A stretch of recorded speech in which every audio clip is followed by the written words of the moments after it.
Hey, what's going on, guys? Today I'm going to talk about your favorite movies.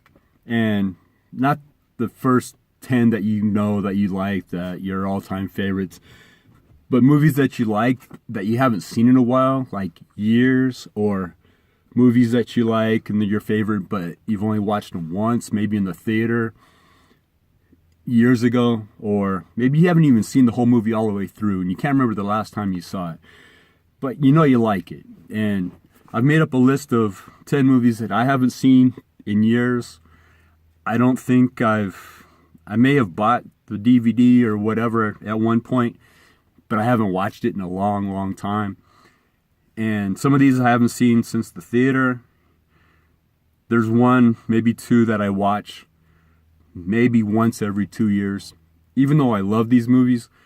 So, and I'm sure you might have movies like that that you've only seen once years ago, or you can't remember the last time you saw it, but you recommend it to other people, and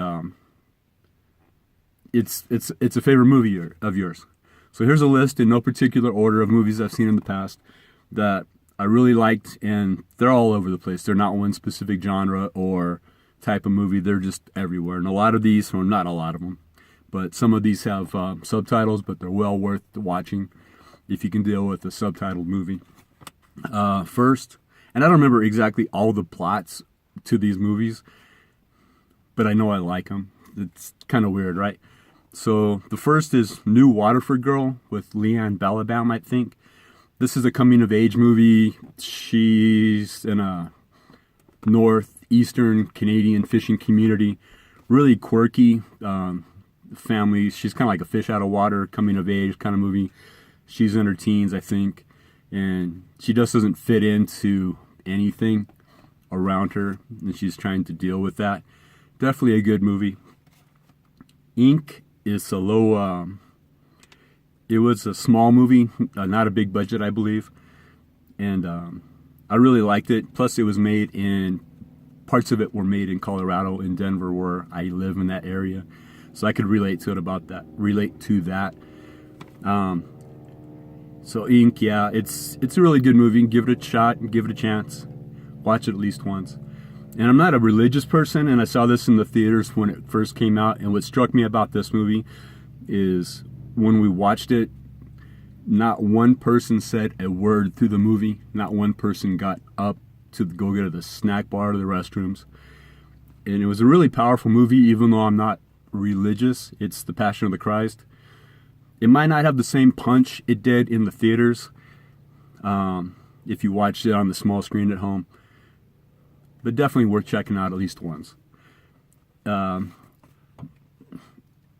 Ikiru.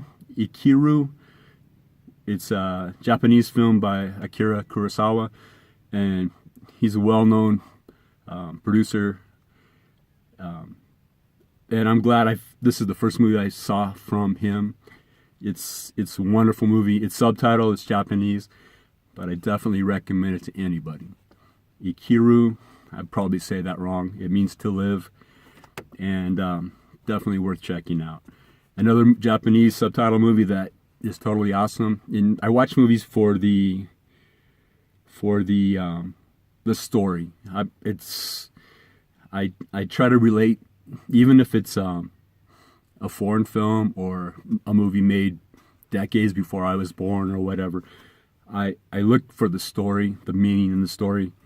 So Ikiru is one, and the original Gojira is another. I love the story in that one, and why the monster was created in Japan at that time to deal with the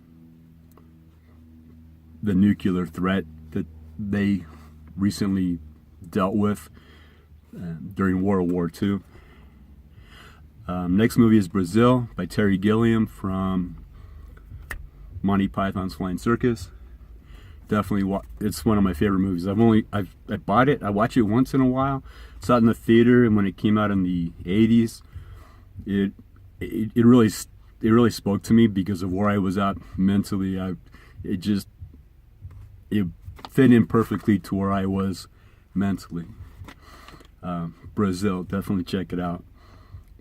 Plus, it's got Robert De Niro, Bob Hoskins in it. It's great. And one movie that's almost everybody's favorite movie, The Shawshank Redemption. I love this movie. Don't watch it almost ever, but it's still one of my favorites. And I think this is another Terry Gilliam movie, 12 Monkeys. Bruce Willis, Brad Pitt. Been wanting to watch this one again. Actually bought on DVD. Never watched the DVD, I don't think. 12 Monkeys, definitely. It's kind of it's got the twists in it that I like. The next is if you like Full Metal Jacket, especially the boot camp part of Full Metal Jacket, I recommend highly the DI with Jack Webb. It's probably made in the 60s. It's black and white. Jack Webb is the drill instructor, and his non-stop rapid fire dialogue just makes the movie. The guy doesn't crack. It's awesome. And one I had forgotten about when I was writing this list, I thought of Training Day, Denzel Washington, Ethan Hawke. There's a lot packed into one movie in a 24-hour period. Definitely love this movie. So yeah, those are 10 movies that I recommend. And making this list, I actually got a little nostalgic, and I rented Rambo First Blood Part 2 and Rocky 4, where he fights Drago. Watched those last night with my son. And he had never seen them before, and I haven't seen them probably in over 30 years. Definitely love those movies. It's watching them now as an adult in 2018 compared to when I was, I think, 19 and when I saw them in the theaters. There's no CGI, really cheesy, like Rocky. Definitely missed all the punches in there, like blatantly missed the punches, and the heads go back and forth in the fight scenes, and it's an unrealistic fight. They last 13 rounds in the final fight, and they go full speed the whole time, and that's just not realistic. But when I watched it as a teenager, I thought it was awesome, got real pumped up. I tried to tell my son that both those movies made in 85 were during the Cold War, and they both had America versus Russia kind of conflicts in them, even Rambo. So yeah, it was good to watch those. They're cheesy nowadays, but still like them. And I'll be back with another top 10 favorite movies that I haven't seen in a while. I was actually wrote the 10 here, then I thought about another 10 on this side. So I'll be back soon to make that list. So thanks for watching. Take it easy, and I'll see you soon. Bye.